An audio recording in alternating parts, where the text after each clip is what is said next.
Ito sa itong text this morning, Ephesians chapter 2, verses 11 to 22.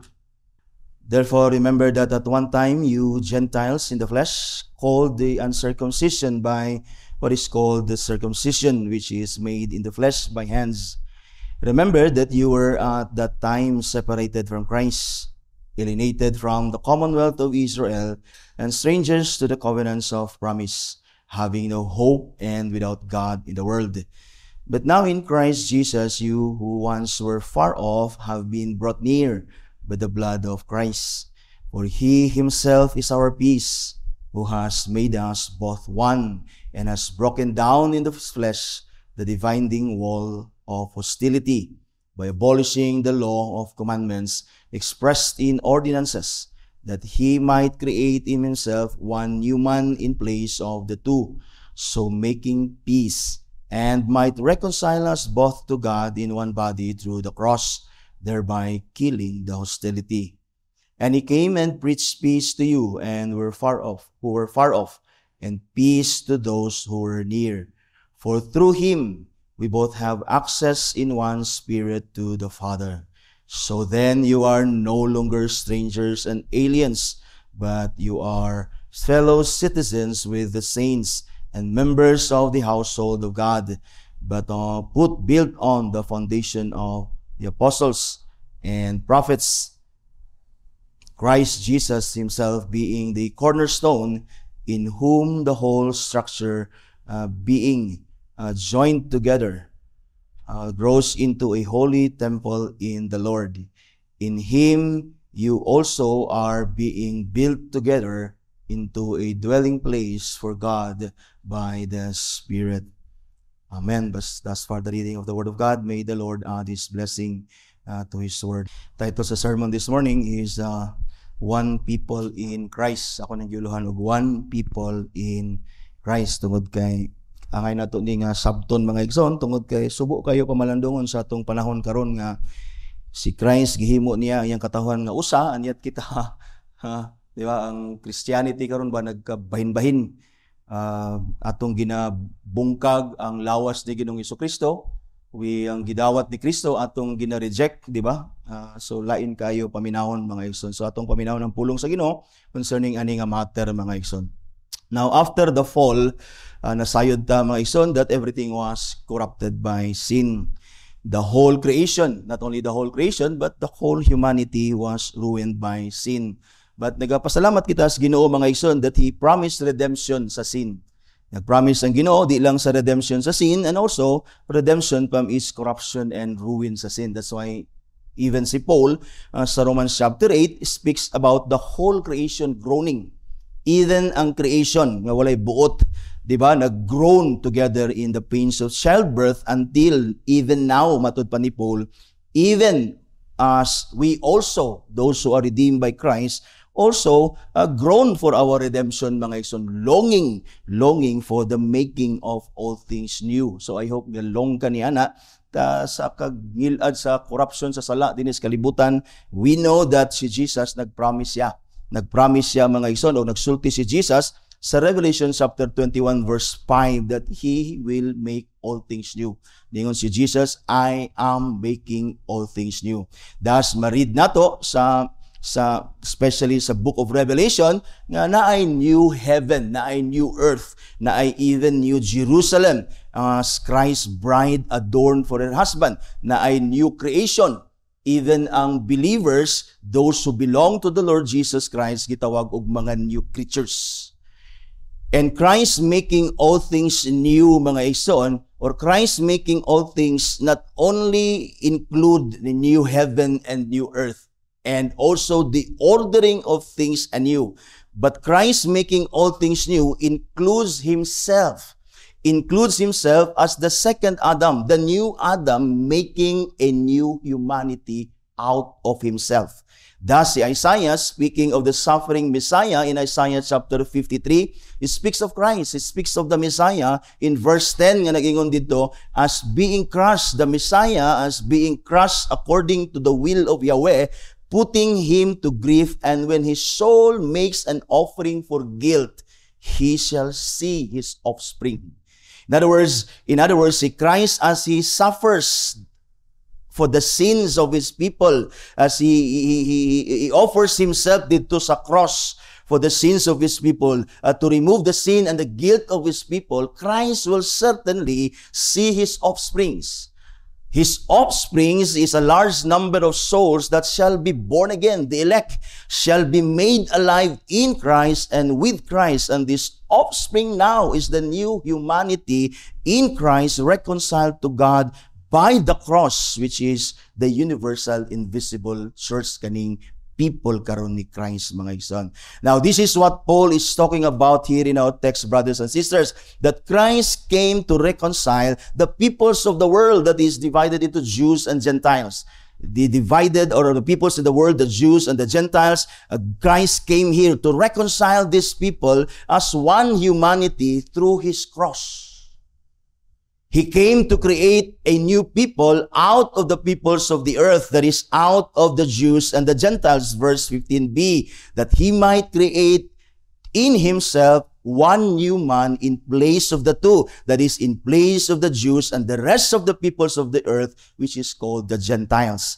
And that in verse 16, Paul tells us that Christ did this, that is, making one new humanity, one man, gikan sa duha nga Jew and Gentiles, that verse 16 tells us, ingon si Paul dinhi, that Christ might reconcile us both to God in one body, that is through the cross. For many peoples of the earth, that is, from many peoples of the earth, that is the Jews and the Gentiles, Christ makes one people out of his one body, sacrifice on the cross, so that this one new people now might be reconciled unto God. At dumdumanan ako, although not verbatim, si Dr. Mark Garcia, nagyon siya, God is saving one people. And this is evident by Christ offering his body. That is, Christ offering one body for one people, mga igsoon. Now, we know nga sa chapter 1, earlier in chapter 2, Paul spoke of our salvation in the individual sense. But here, he speaks of our salvation, of being a people of God, or he speaks of our salvation in a communal sense, or community, or as a people, or as a church. Diba? Because God is saving a people. Although na ay individual sense atong salvation, which is of course si Paul nagisgot ni earlier, mga igsoon, but ang ultimate sense gyud sa atong salvation is community, family, church, house, body. That's why we were called to join and unite ourselves in peace, in the bond of peace sa atong salvation.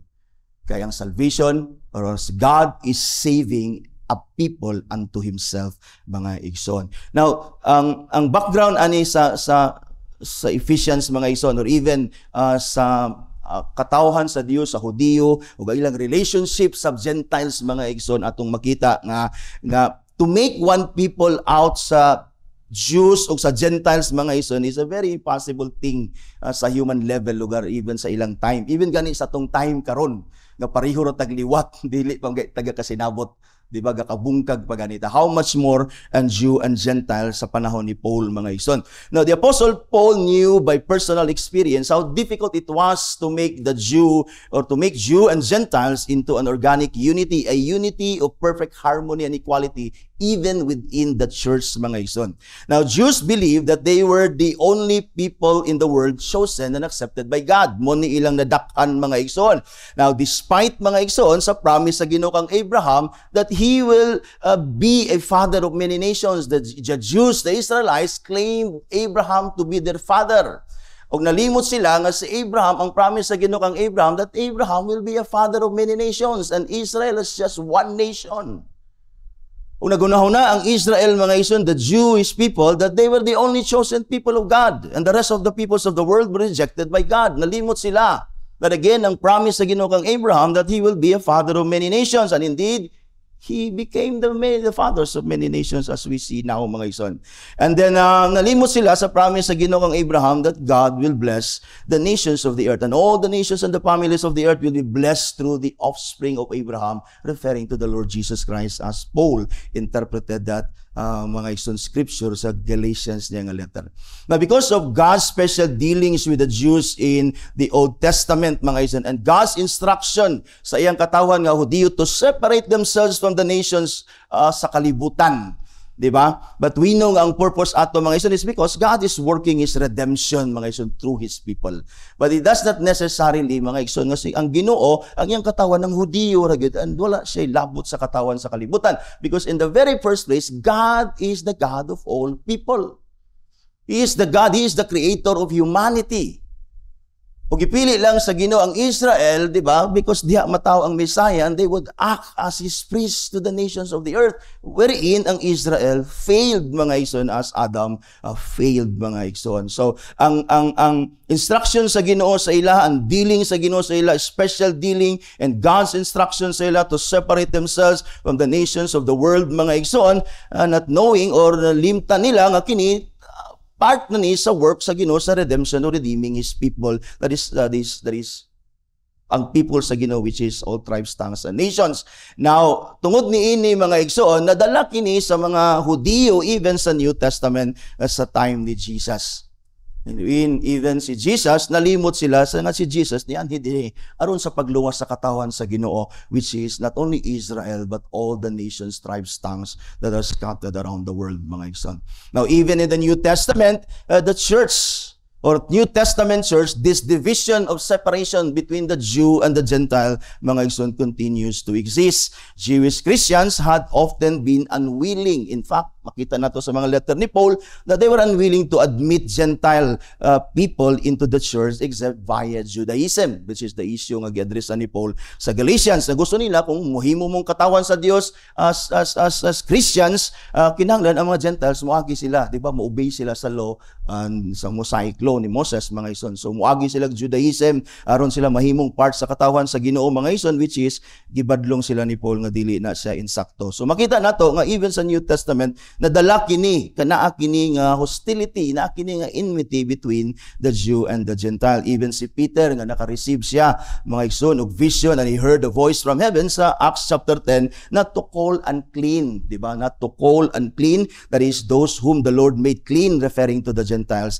And yet si Peter, he refused to eat for a while with the Gentiles. Gibadlong siya ni Paul mga igsoon. So diya evident kayo kining enmity sa Jew and Gentile mga igsoon. Now in Paul's letter to the Galatians, he made clear that salvation of the Jew and the Gentile is by faith alone in the Lord Jesus Christ mga igsoon. Matod pa ni Paul, there should be no distinction between Jew and Gentiles, slave and free, male and female. For ningon siya, for you are all one in Christ Jesus mga igsoon. So Galatians chapter 3 verse 28. Now this kind of division still exists today as if Christ is divided diha sa iyang eklasya.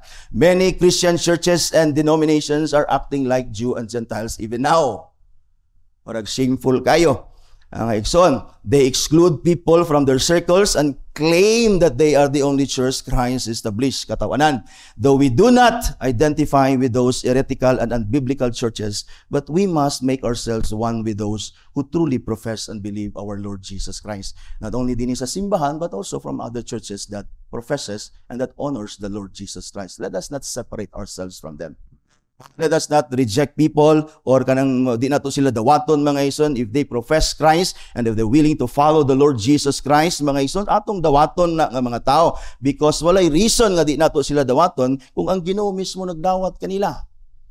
You see, kung si Christ iyang giusa ang iyang katawhan, wala tay reason nga ato kining bungkagon mga igsoon. Di ba? By the minor differences that we have from other churches mga igsoon. Because brothers and sisters, Christ came to reconcile us to God as one humanity. Let us therefore, brothers and sisters, now have peace with God and peace with one another as one people in the Lord Jesus Christ. So kung balikon ang proposition, Christ came to reconcile us to God as one new humanity. Let us therefore now have peace with God and peace with one another as one people in Christ, mga igsoon.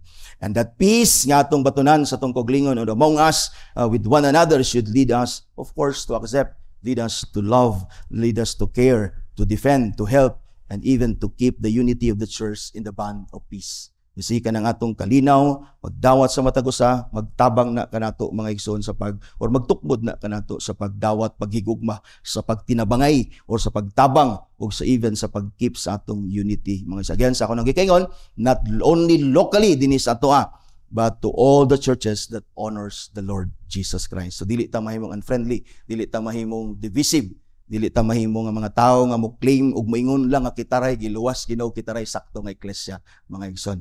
Kay truth is wala man gyud perfect nga church, di ba? That's why naay tay mga natay scripture nga gihimong sumala sa itong matun-an karon nga mahimong giya sa iglesia nga at least kung dili man ta ma-perfect, masubay nato mga igsoon by and large ang kabubuton sa Ginoo, mga igsoon. So therefore again, let us receive those whom the Lord receive unto Himself. Let us not cause division among the churches. Diba? Di ta mo participate anang mga lantugi, away o pag-separate sa matag usa, mga igsoon. As Paul tells us dinhi sa iyang letter sa Ephesians chapter 4 verse 3 and 6, dayon si Paul, make every effort to make the unity of the Spirit through the bond of peace. Make every effort. Diyon din siya sa verse 4, there is one body, there is one people, one spirit, just as you were called to one hope when you were called. Din siya, one Lord, one faith, one baptism, one God and Father of all, who is over all, through all, and in all. So, dili ta mahimong cause sa division. Christ is gathering His people as one people, reconciling unto God. One church, because we have one God, we have one Savior, one faith, mga igsoon. So, atong buhaton, let us keep our peace with God and peace with one another. Make every effort to keep that peace with God and peace with God's people. Now, that we may keep our peace with God and with peace with one another as one people, mga igsoon. Let us consider three things din sa atong text, mga igsoon.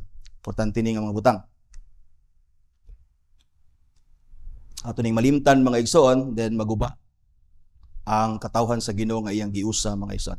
So first, let us consider, mga igsoon, rather three things. First is, let us remember who we were in the past as Gentiles. So murag pare-pareho ra ang atong outline sa katong previous na gisulti ni Paul, because Paul was dealing individually dito sa atong individual salvation, and now he's dealing sa corporate or communal nga salvation sa katawan sa Dios. So first, let us remember who we were in the past as Gentile people, and then let us recognize how we were reconciled to God as one people now. And then thirdly, let us regard, let us esteem, let us consider what we are now in Christ as one people, that we may keep that peace within ourselves and the other churches that belongs to Christ. So first, let us remember who we were in the past as Gentile people, mga igsoon. So verse 11, paingon sa 12, atong i-consider, mayon si Paul diya, therefore remember. Yun siya, remember that at one time you Gentiles in the flesh. The word remember diya does not only mean to call to mind as to remember, but also to bear in mind, to keep in mind, para dili malimtan. Muna ang word nga remember niya. Dili lang to call. Kaya kung yung tagdumduma, so dumdumon pa nato. Dili. Ang point ni Paul dia is to bear in mind. Ibutang na kanunay sa imong hunahuna. Keep that in your mind aron dili ninyo malimtan. In other words, Paul is telling the Ephesians here to bear in mind who they were in the past. Now, Paul calls the Ephesians here, manotice nimo, Gentiles in the flesh. Ingon siya, therefore remember that at one time you Gentiles in the flesh, which could mean, kaning Gentiles in the flesh could mean two things based on context, mga igsoon. Tanaw na to. So first, ingon si Paul din, at one time you Gentiles in the flesh called the uncircumcision by what is called circumcision, that is by the Jews. They were called uncircumcision by the Jews. By the Jews, ingon si Paul din, especially the Jews that were unregenerated nga mga Jews, which is, ang ilang circumcision is made by hands or flesh and hands, not the circumcision of the heart. So the uncircumcision diya nga ginatawag sa ila sa Jews in the Gentiles or Gentiles in the flesh by the Jews, the uncircumcision is the term Jews used to refer to the non-Jews. Ang mga Gentiles, ang non-Jews, gatawgon gid na sa mga Hudiyo og uncircumcised. That is uncircumcised. So here, the Gentiles in the flesh refers to the Ephesians ethnicity, ilang liwat. or of their being a non-Jew by birth. Thus, Paul speaks of them in verse 12 as alienated from the commonwealth of Israel sa katawan sa Diyos. So, Paul is referring din Gentiles in the flesh, Gentiles by birth or sa ilang flesh, mga igsoon. And second, but Gentiles in the flesh could also mean ang Ephesians past spiritual gitawag nga state and condition. So, ang Gentiles in the flesh could refer to their being and ilang ethnicity, ilang liwat by birth, and could also mean kanang Gentiles in the flesh could also mean the Ephesians past spiritual state and condition which Paul spoke of in chapter 2 verse 1 and 3 ningon si Paul, and you referring to the Gentiles were dead in the trespasses and sins. And then sa unahan dayon sa verse 3 ningon si Paul, and were by nature children of wrath like the rest of mankind. Thus ang Gentiles in the flesh nga phrase niya means they're unregenerate, their carnal and sinful state before they came to the Lord Jesus Christ. That is why si Paul speaks of them also in verse 12, if you notice, as people separated from Christ, having no hope and without God in the world. That is spiritual sense. Because they were unregenerate, Gentiles in the flesh, unregenerate, sinful, they were separated from Christ, having no hope without God in the world. In contrast to being alienated from the commonwealth of Israel, which is physical, mga igsoon. So in other words, Paul here reminds the Ephesians of their physical and spiritual conditions in the past. So physically, they were by birth or ethnicity not part of God's people and were excluded from God's covenant, which is makita nato later on. And spiritually, the Ephesians as Gentiles in the flesh were dead in sin because they were separated from Christ. Because they're separated from Christ, they were hopeless and godless in the world. So muna ang state sa mga Gentiles, mga igsoon. And brothers and sisters, Paul is not only calling the Gentiles here to remember or commanding them or calling them to remember their past as Gentiles in the past. Paul, mga igsoon, din sa scripture sa Ginoo, is also calling us today to remember who we were in the past because we were all Gentiles. We are also Gentiles, mga igsoon. If we are Gentiles, then we were in the same physical and spiritual state and condition the Ephesians had in the past. So in application ani nga scripture, mga igsoon, sama sa gingon ni Paul, ang Gentiles in the flesh, physically and spiritually, they were separated from God, mga igsoon. Not a people of God, wala sila salvation, wala sila part sa covenant, therefore they're hopeless and godless in the world. Now, if they were as Gentiles in the past, now we are also Gentiles. Be also reminded, mga igsoon, ani nga spiritual condition or state sa atong past, mga igsoon.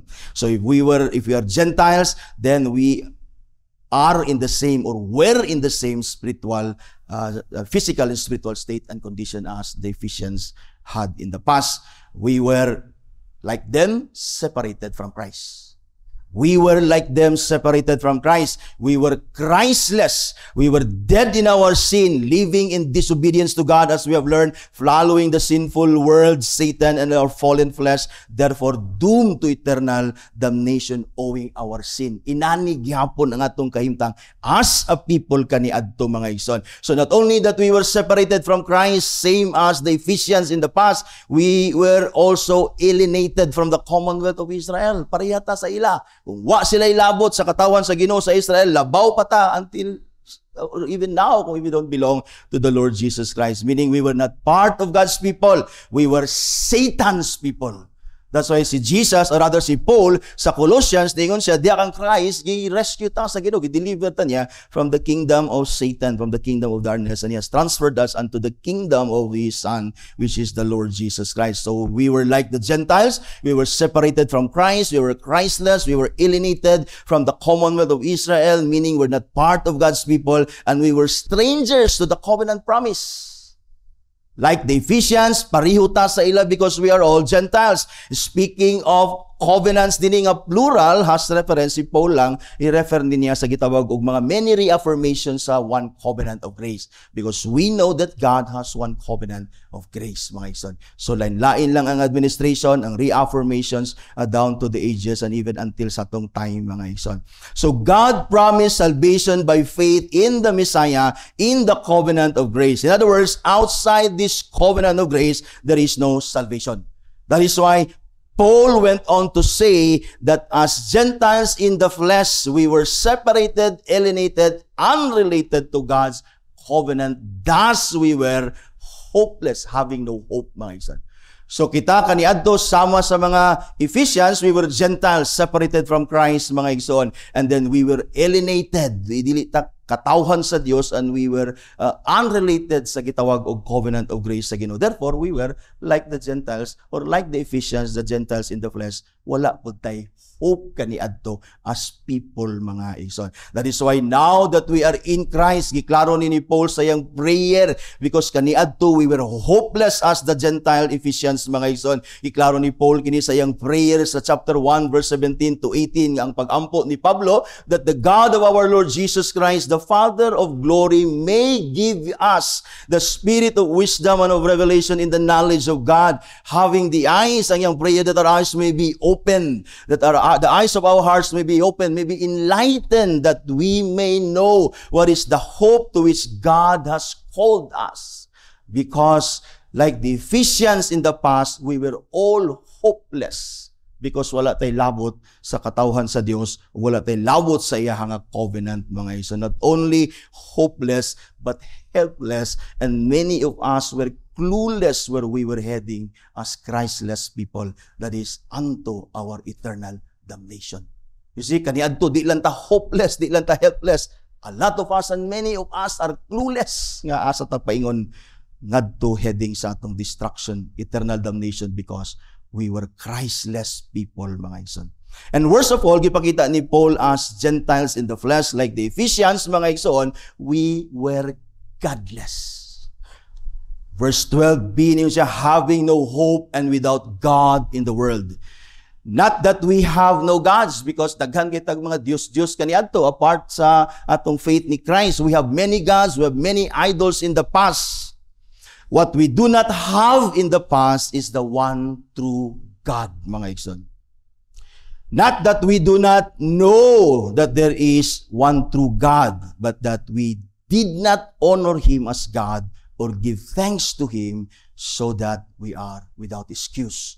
Dili lang kay wala tay Ginoo, in a sense nga we don't honor Him, we don't respect God, we don't worship Him, we don't thank Him. But we know that there is God. Muna ang gingon ni Paul sa Romans chapter 1 verse 19-23 niya, for what can be known about God is plain to them, plain to the Gentiles, plain to all the peoples of the world, because God has shown it to them. For His invisible attributes, namely His eternal power and divine nature sa Dios, and have been clearly perceived even ever since the creation of the world, because God has revealed Himself in the world, in the things that have been made.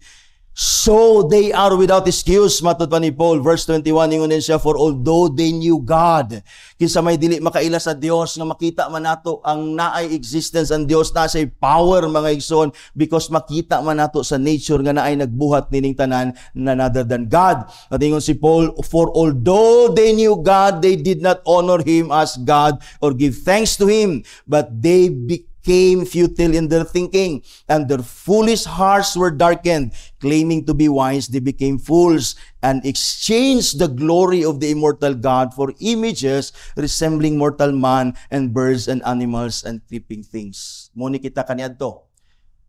We have many gods. The only thing that we don't possess, we don't know, and we don't have relationship with is the one true God. Brothers and sisters, let us not forget who we were in the past as Gentiles in the flesh.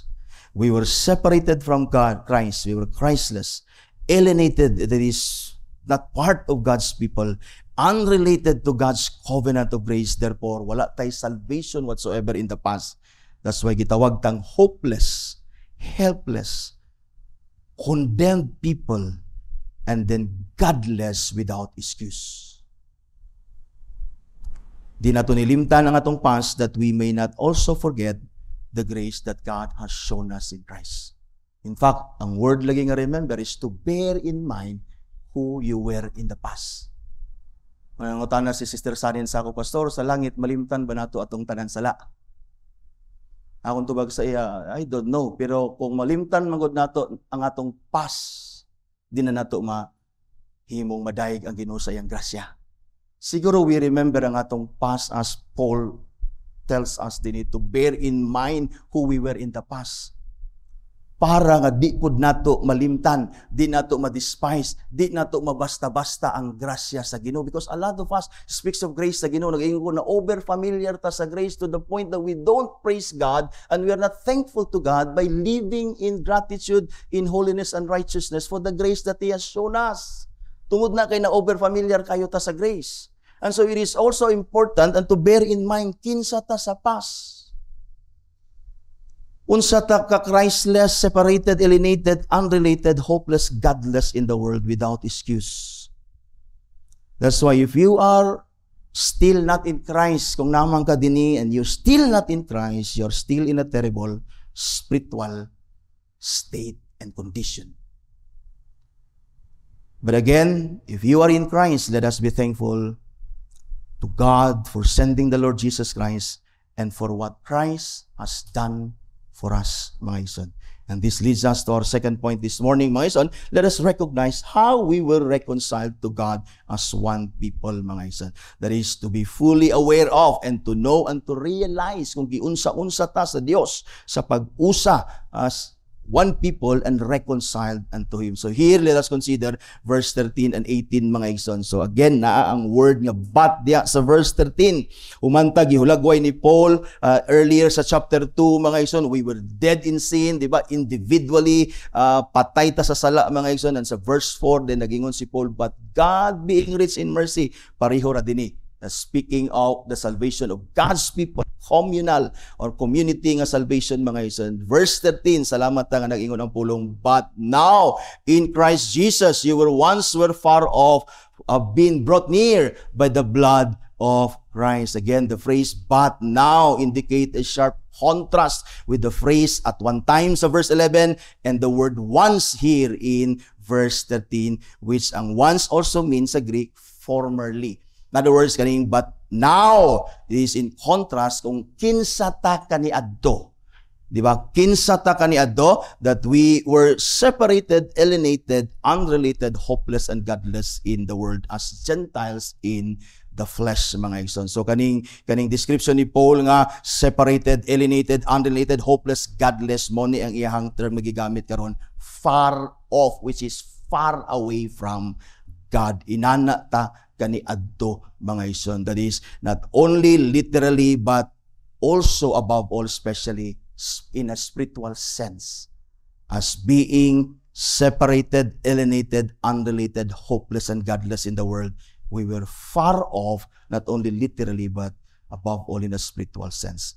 That is formerly layo kay tas Ginoo. That is separated from God because of our sin. But now, in Christ Jesus, you who were far off, you who were far away, you who were separated, alienated, unrelated, hopeless, and godless in the world, have been brought near. That is, brought near to God by the blood of Christ, by the sacrifice of our Lord Jesus Christ. That is, to be brought near to God means to have peace with God, and therefore, it means to be reconciled to God, as we see in verse 16. Purpose ni Christ to make one man out of the two, that He may reconcile them unto God in His one body, mga igsoon. Christ reconciled us to God by His own blood, verse 13, and through the cross, verse 16, which both means through the sacrifice of Christ of Himself dito sa cross. You see, Christ reconciled us unto God sa iyang sacrifice sa cross. And because God's demand of divine justice against our sin was satisfied by Christ on the cross, thus we who are now in Christ are justified, mga igsoon, and therefore now have peace with God, and that is brought near to God, that is brought near into the very presence of God, reconciled unto Him. That's why ang writer sa Hebrews, mga igsoon, na yun siya, but you have come to Mount Zion and to the city of the living God. You who are in Christ have not come to Mount Sinai. Nga na dito ang judgment sa Ginoo, ang separation sa tao sa Dios. But you have come to Mount Zion and to the city of the living God, the heavenly Jerusalem. That is, even now as we worship karon, mga igsoon, we join this heavenly worship that is happening in heaven. Ingon siya dinhi, to the heavenly Jerusalem and to the innumerable angels in festal gathering and to the assembly of the firstborn who are enrolled in heaven, and to God, the judge of all, and to the spirits of the righteous made perfect.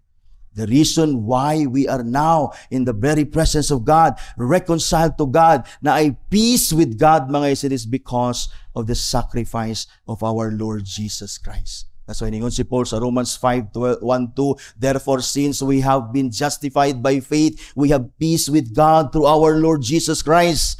Through Him, ningon siya, we also have obtained access by faith into the grace in which we stand now. And then siya, and we rejoice in the hope of the glory of God. In the past, sa verse 12, we were hopeless and godless in the world, but now in Christ, because He is our peace, matud pa ni Paul diya sa tong text, we were reconciled unto God because of the sacrifice of Christ.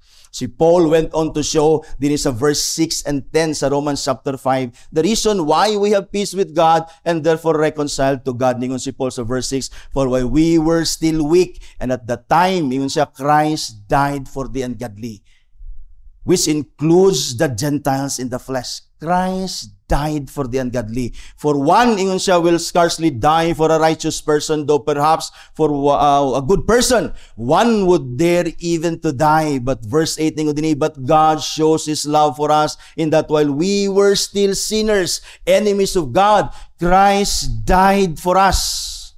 Since therefore we have now been justified by His blood, much more shall we be saved by Him from the wrath of God, from condemnation sa Ginoo because of our sin. And verse 10, ingon din si Paul din sa Romans chapter 5, for if while we were enemies, we were reconciled to God by the death of His Son, much more now that we are reconciled, we shall be saved by His life.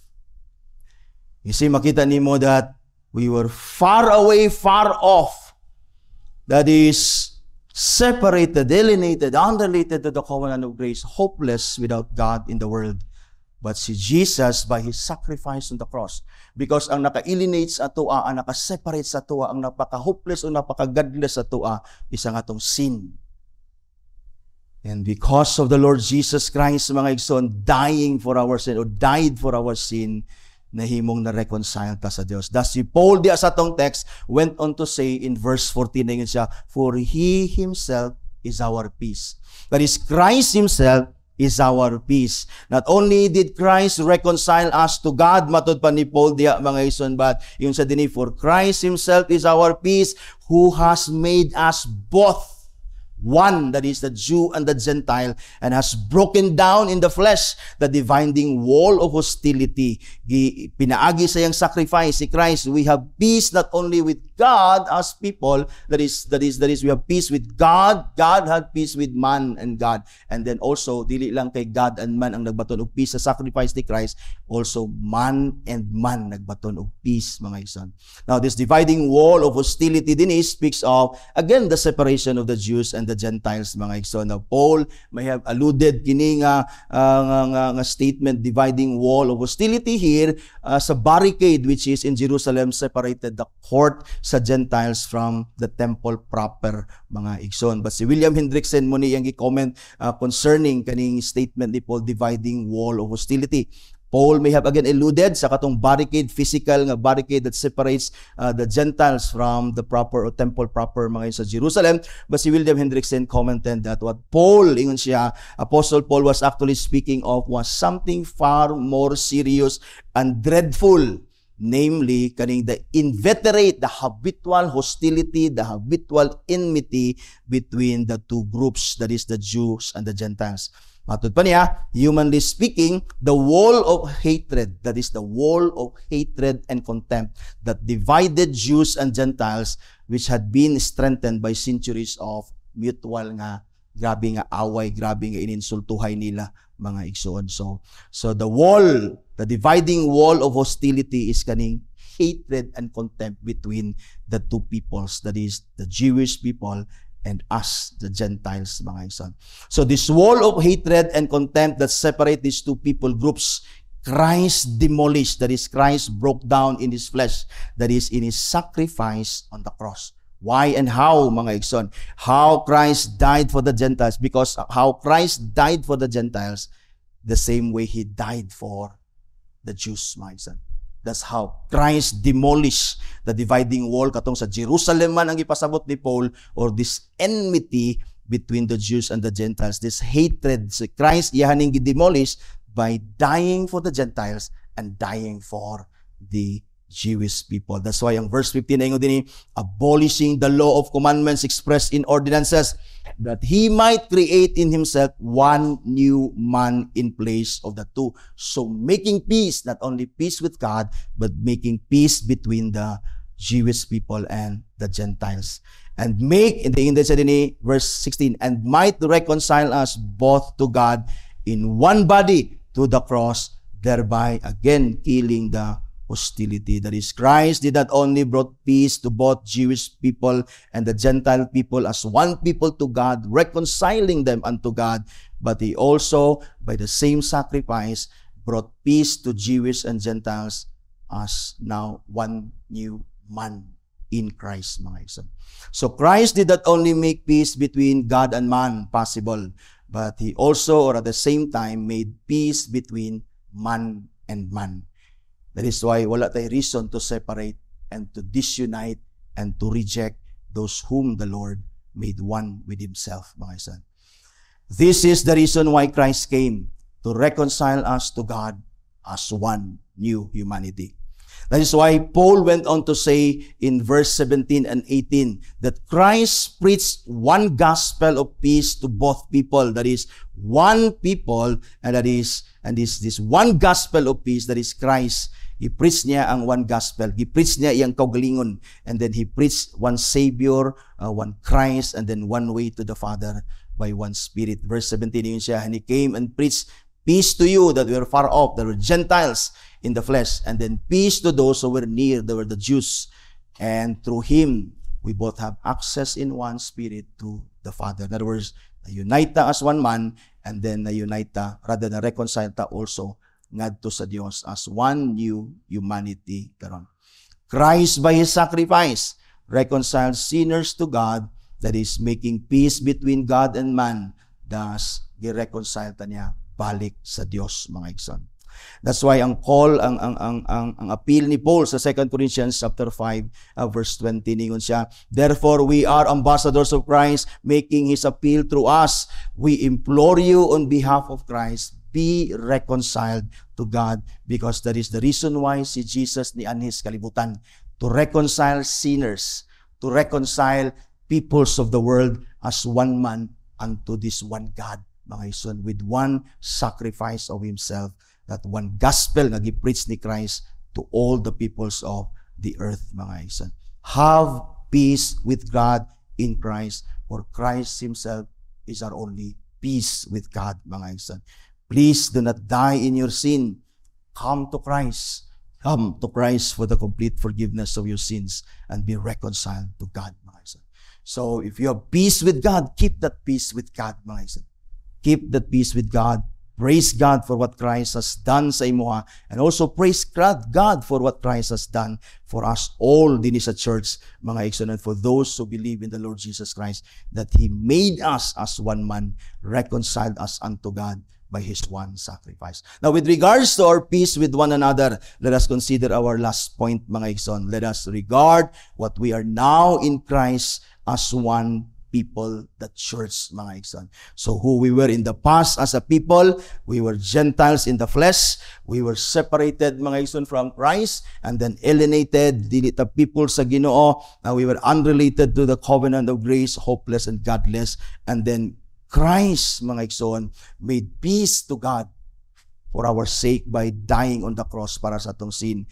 He reconciled us as one man unto God. And so, again, to keep that peace with God is to praise God and to live diha sa purpose sa Ginoo sa imong kinabuhi, mga igsoon. And then to regard our peace with one another and to keep rather our peace with one another, to have peace with one another din sa church and to other people that professes Christ and to other churches that honors the Lord Jesus Christ, mga igsoon. Let us value. In other words, let us esteem, let us kanabang tagaan natong kabug-aton kung unsa ta karon diha kang Ginoong Hesukristo as one people. As one people. I hope nga mahimong dili ta magkinabuhi kana bitawng selfishly, di ba? Individually, because although na sense of individual ang salvation, but again, ang ultimate yun nga salvation is communal, mga igsoon. Verse 19 nagingon diha, so then you are no longer strangers and aliens. Matod pa niya. That is, so then, ang King James nag-translate niya na now, therefore, meaning in consequence or as a result of what Christ has done, beginning verse 13. Ingon din si Paul din, the result or consequence of what Christ has done, beginning sa verse 13, mga ison, we are no longer excluded from God's community, but are now part of the church, which Paul calls and describes din in three ways, mga ison. First is, gidescribe natin niya karon as God's people. Kasi makita nimo ang communal sense sa salvation. We are now God's people. We are part of God's people now because of what Christ has done. So then you are no longer strangers and aliens, but you are fellow citizens with the saints. Fellow citizens, kanang phrase nga fellow citizens is a Greek word, mga igsoon, occurring only once sa New Testament. Dirirana gigamit, mga igsoon. That is, we are no longer strangers and aliens, but now belong to God's people.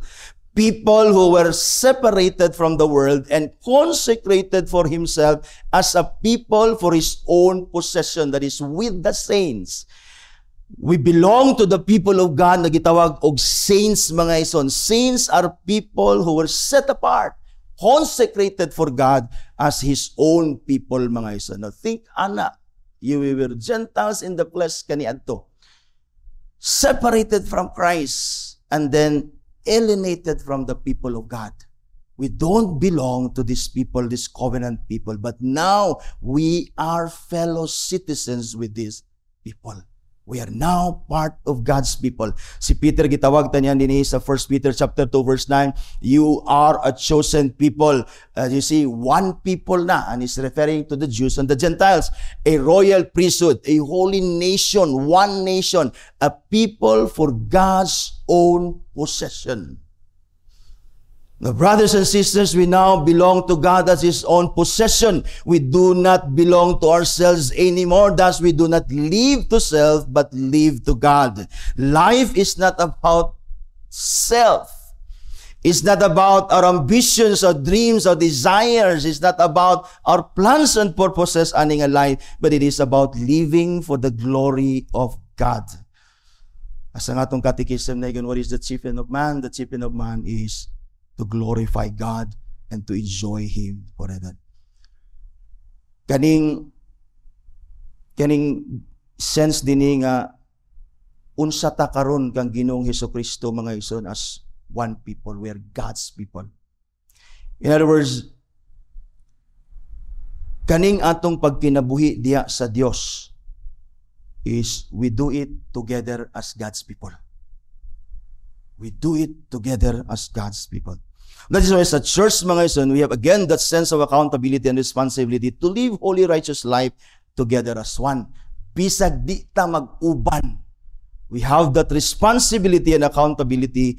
We have that kanang gitawag nga goal, mga igsoon, of living together as one people sa Ginoo in holiness and righteousness. We are a chosen people. That is, a chosen people out of the peoples of the world who live in rebellion to God. Now that you are part of God's people, a chosen people out of the peoples of the world, we now live in obedience to God. Unlike kaniadto, mga igsoon, we live in rebellion sa Ginoo. But now that we belong to God as God's people, a chosen people, separated from the world, mga ison, we now live in obedience to God. We are a royal priesthood who together serve and worship the living God together. Although naatay mga devotional sa balay, mga ison, but dili nato kaligtaan ang public worship sa Ginoo, because we together as a royal priesthood, as a people of God, we come and gather together to worship Him together. That's why sa Reform, when we worship God, we worship Him together. Dili taga kanya-kanya din eh. Kundi walay daotan nga magpiyong ta, batong galikayan nga magpiyong, kay mahulog ta sa individualism. Kung magsimba, kung magkanya-kanya ta nga magpiyong, mahulog ta sa emotionalism, mabulag ta sa community nga nagsimba sa Ginoo all together as God's people. You see, build this sa imong mind. I-consider ni, i-value ni that you're a chosen people, part of God's people, a royal priesthood. Ingon din si Peter din, we are a holy nation. A people set apart for God as His own possession. That is what we are now in Christ because of what Christ has done. The second, as a result of what Christ has done, we are now all members of God's household. The church is first described or gitawag ni Paul of God's people. And second, gitawag ni Paul ang church, ang katawan sa Diyos, as God's household. Verse 19, so then you are no longer strangers and aliens, but you are fellow citizens with the saints and members of the household of God. Now think about it. Kung magisgot ta og household, it speaks of relationship. You see, God's people, pwede na ito magunan natin nga katawhan ta sa Diyos. Murag walay intimacy, mga ison, but God, He calls us as we belong to His household. Not only as a people, but God calls us unto Himself as His own possession, not only as a people, but as sons and daughters. Na intimacy ang atong belonging us together as a people. We are the household of God. We are one family in God. We are God's children, that is sons and daughters. Therefore, we are all brothers and sisters in Christ here. This household of God is unlike our own household, mga ison nga temporal. This household of God wherein we now belong as a people of God is an eternal household. And brothers and sisters, if God in love predestined us for adoption to Himself as sons and daughters in Christ, I think it is only right, brothers and sisters, that we should love one another as one family. You see, kung ang Diyos mismo nagigugma sa ato, ang yatang i-consider as His sons and daughters, walay reason that we do not love one another as brothers and sisters in Christ. Ang command nga love one another is one of the commands that is repeated again and again and again in the Scripture. I hope imo nang i-consider that being part sa household sa Dios, I hope di lang nimo mabati ang responsibility and duty to love others, but also the joy of loving others for the sake of Christ. Because Christ loved us, God loved us, and the Spirit of God bears that love in us, that we may not only love God, but love one another.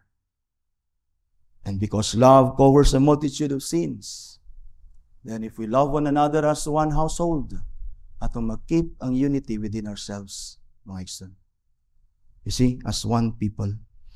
Love one another is a command repeated in the Scriptures. Si Jesus mismo sa John chapter 13, verse 34, 35, 3 times in these two verses, nag-command ni Jesus ang paghigugma. Ningon siya, a new commandment I give to you, that you love one another just as I have loved you. Di ba? Ang command kaniadto is, love your neighbor as yourself. But si Jesus, ningon siya, a new commandment, but actually the same command to love.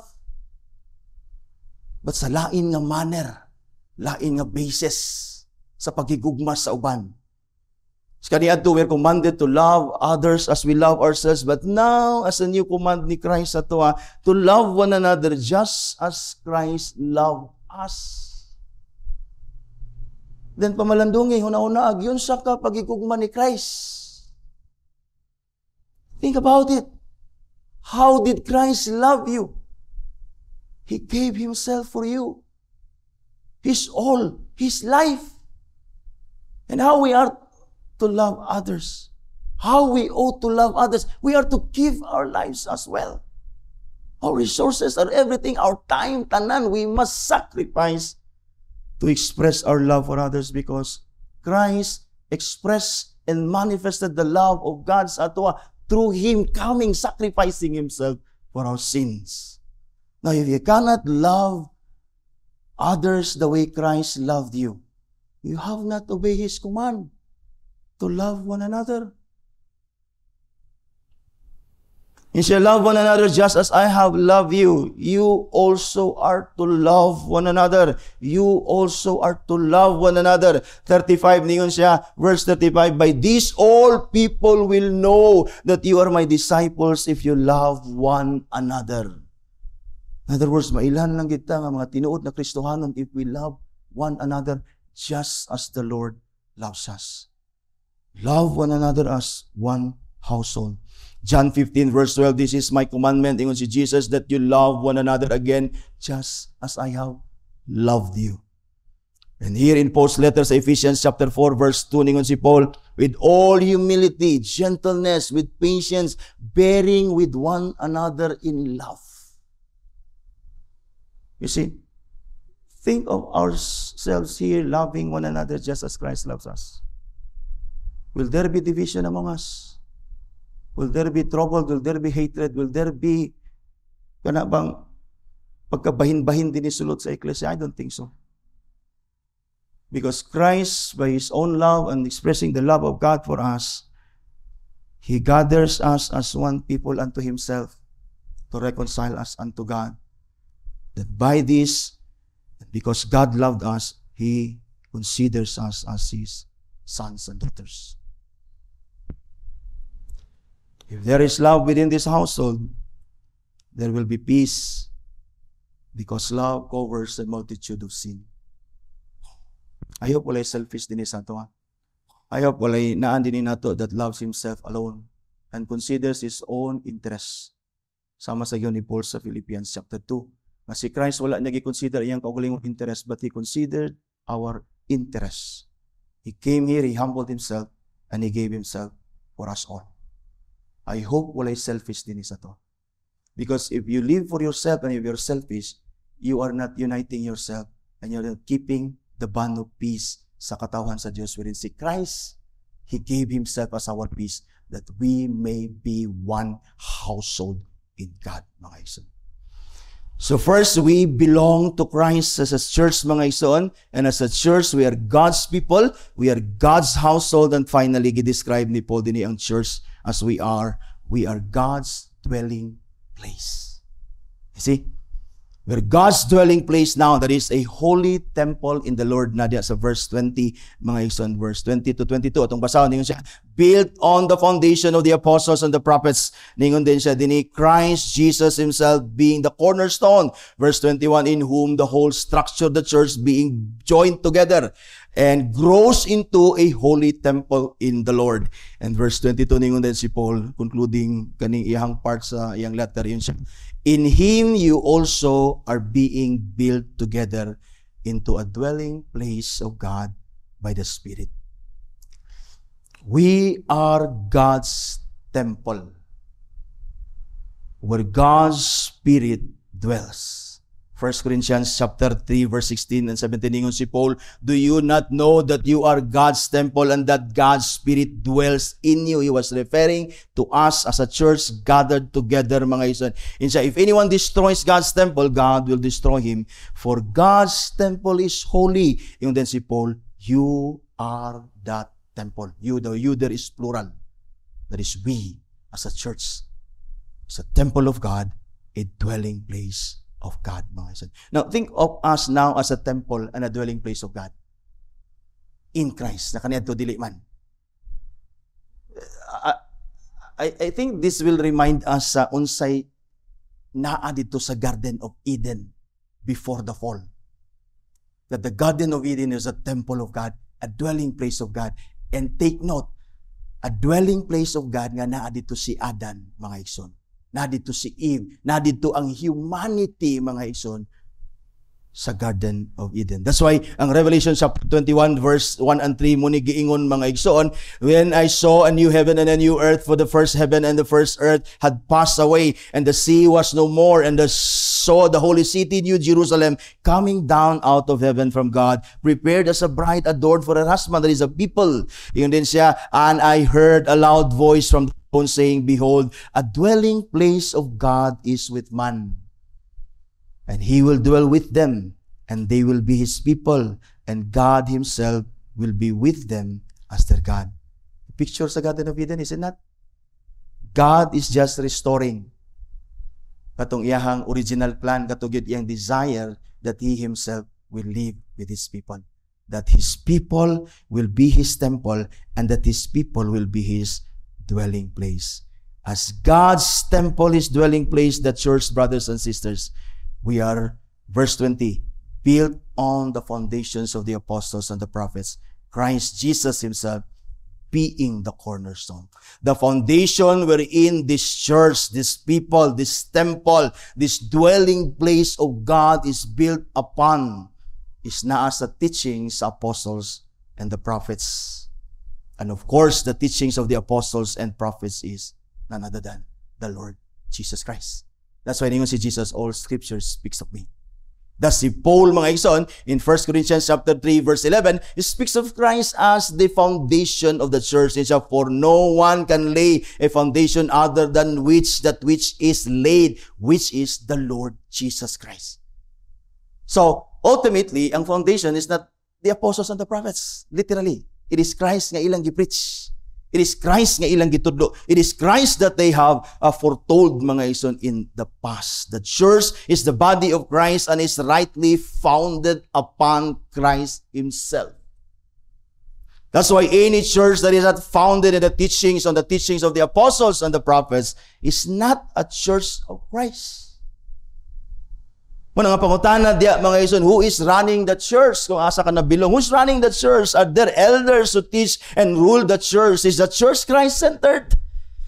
Is the Word of God properly preached? Are the sacraments properly administered? Is the worship service regulated by the Scripture?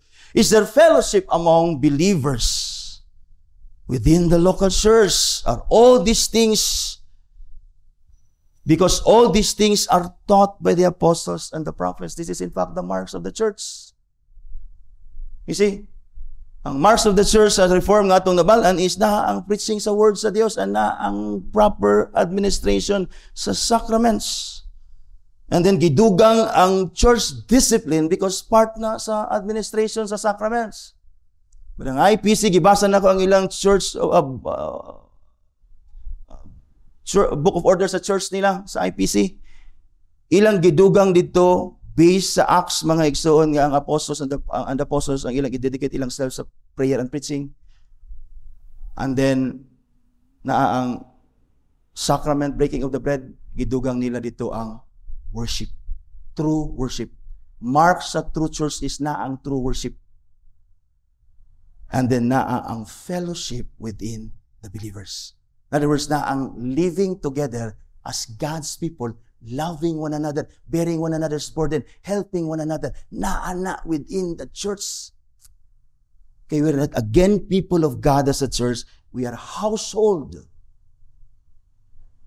And then, as a temple, as a dwelling place, mo follow kita sa teaching sa scriptures, mga ison, sa mga apostles. Because diha ang eklesya dapat magbarog, mga ison. And Paul goes on to say sa 20b, Christ Jesus Himself being the cornerstone. Christ is not only the foundation of the church, but He is also its cornerstone. Pero sa may pasabot ni ini mga iyon, si William Hendrickson, ang comment ni William Hendrickson, I think is very helpful din matod pa ni Hendrickson. The cornerstone of a building, yun siya, in addition to being part of the foundation and therefore supporting the superstructure, the church finalizes its shape. Ang cornerstone, dili lang siya part sa foundation, but ang gitawag nga cornerstone, mauna siya ang mag-finalize sa shape sa building. For being, the cornerstone is being placed at the corner formed by the junction of two primary walls. It determines the lay of the walls nga ma-straight siya and across, ang kanang gitawag nga mga cross walls throughout the structure. Ingon din si Hendriksen, all the other stones must adjust themselves to this cornerstone. Because ang cornerstone, siya ang mag-determine o mag-finalize sa shape sa structure which is the church.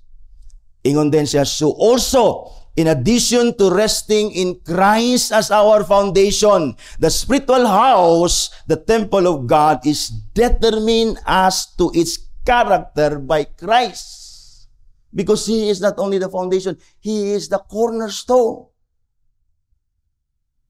Ingon din siya, it is He, that it is Christ, who settles the question as to what this church is to be in the sight of God and what this church function in God's universe. Yun siya, it is Christ who gives the house, the temple, its needed direction. Kay siya man ang cornerstone. Ningon din siya, because believers as living stones must regulate their lives in accordance with the will of the cornerstone, who is Christ. So dili lang kita nga church is founded diha sa scripture sa word ni Christ. We as living stones, matod pa ni Peter, will adjust our lives according to Christ's commands and words as a temple, that we may grow together as a temple. You see, believers must regulate their lives in accordance to the will of Christ because we are being built together as living stones into the dwelling place of God. Verse 21, in whom the whole structure being joined together grows, that is, grows in numbers into a holy temple in the Lord. We are being built together dinhi mga igsoon aron mahimutang temple sa Dios. And verse 22, Paul ends this portion sa iyang letter by saying, in Him that is in Christ, you Gentiles, you taga mustard seed, are also being built together with the Jews as living stones into this holy temple, a dwelling place for God by the Spirit, mga igsoon. The question is, are you one of God's people? Are you a member of this household? Are you a living stone being built together into this holy temple in the Lord that is God's dwelling place? Or in short, are you part of Christ or of this one people in Christ now? Part baka ani? Reconciled unto God. You see? Now, brothers and sisters, let us not forget that in the past, we were Gentiles in the flesh. We were separated, we were Christless, we were alienated, not part of God's people, unrelated to the covenant of grace sa Ginoo, hopeless, condemned, godless, without excuse. But now, in Christ Jesus, we who were once far off, that is, again, separated, alienated, unrelated, hopeless, and godless in the world, have now been brought near, that is reconciled to God by the blood of Christ. In other words, we not only now have peace with God, but have peace with one another as well because of Christ. So let us praise God for Christ. Dili lang ta niya gidala, dili lang si Christ naghatag nato og kalinaw between us and God, but with one another. So atong i-keep ang peace by loving one another as God's people, mga igsoon. Because again, na may sense, mga igsoon, ang individual ang salvation, much more kanang gitawag nga communal sense. Let us be grateful to God, brothers and sisters, that Christ came to reconcile us to God as one new humanity. We're now part of this one new humanity, this new creation, and eventually we'll be part in this new heaven and new earth. Thus, nagbatuntag peace with God. Let's keep it. And thus, nagbatunta og peace with one another. Let's keep it, mga igsoon, as God's people.